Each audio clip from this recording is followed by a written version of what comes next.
mwili wa mwanadamu una mishipa ya damu mikuu miwili ambayo ni artery na vein.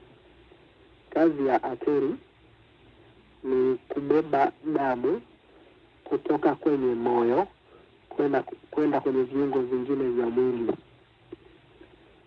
Mishipa ya damu ya artery, ukiondoa mshipa wa damu wa artery ambao unaenda kwenye mapafu, mshipa wa damu unaenda kwenye sehemu nyingine yote ubeba hewa safi, yani oxygen.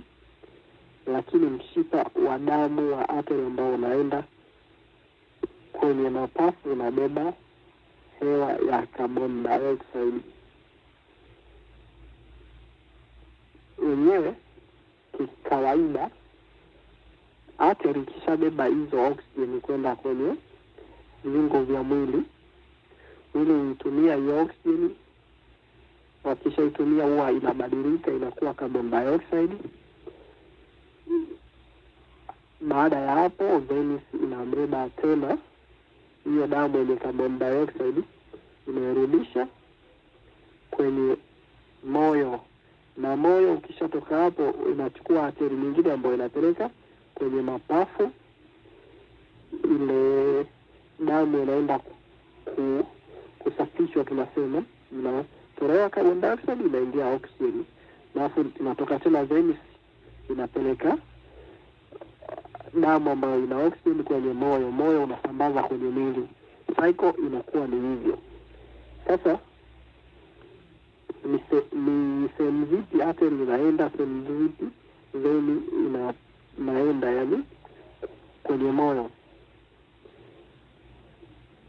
Ni artery inayotoka upande wa kulia wa moyo yenyewe huwa inaenda kwenye mapafu, na artery inayotoka upande wa kushoto wa moyo yenyewe inasambaza hewa ya oksijeni kwenye mwili mzima, viungo vingine vyote.